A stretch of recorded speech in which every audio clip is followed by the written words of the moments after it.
കൂടിയിട്ടുമില്ല കുറഞ്ഞിട്ടുമില്ല. 1 മാസം കൂടി മരുന്ന് കഴിച്ചിട്ട് വരാൻ പറഞ്ഞു. 1 മാസവും കൂടി ഞാൻ മരുന്ന് കഴിക്കണോ വേണ്ടേ എന്ന് ആലോചിച്ചപ്പോൾ ഞാൻ ഓർത്തു, ദൈവം പറഞ്ഞിട്ടുണ്ടല്ലോ വൈദ്യനെ നീ നിഷേധിക്കരുതും എന്ന്, വൈദ്യനെ നിയോഗിച്ചത് ദൈവമാണെന്ന് പറഞ്ഞിട്ടുണ്ടല്ലോ. കഴിച്ച് ഞാൻ മരുന്ന് 1 മാസം കൂടി കഴിച്ച് പ്രാർത്ഥന മുടക്കിയില്ല. മാതാവിനോട് നിരന്തരമായിട്ട് ഞാൻ പ്രാർത്ഥിച്ച് സാക്ഷ്യം പറഞ്ഞോളാം, മാതാവേ എൻ്റെ ശരീരത്തിൽ നിന്ന് കുത്തിയെടുക്കാനുള്ള കരളിൽ നിന്ന് കുത്തിയെടുക്കാനുള്ള വരുത്തരുതേ, എനിക്ക് വേദന സഹിക്കാൻ പറ്റില്ല കേട്ടോ മാതാവേ എന്ന് പറഞ്ഞ് ഞാൻ എല്ലാ ദിവസവും വിശുദ്ധ തൈലം നെഞ്ചിൽ പുരട്ടി മാതാവിൻ്റെ കാശരൂപം നെഞ്ചോട് ചേർത്ത് വെച്ച് ഞാൻ എല്ലാ ദിവസവും പ്രാർത്ഥിച്ച്.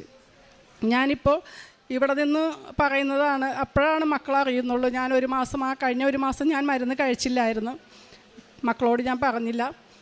അത് കഴിഞ്ഞ് 1 മാസം വീണ്ടും മരുന്ന് കഴിച്ച് പ്രാർത്ഥിച്ച് ചെന്നപ്പോൾ ഡോക്ടർ പറഞ്ഞു, ഒരു കുഴപ്പവുമില്ല, ബയോപ്സി കിടക്കണ്ട, മരുന്നും എനിക്ക് കഴിക്കണ്ട.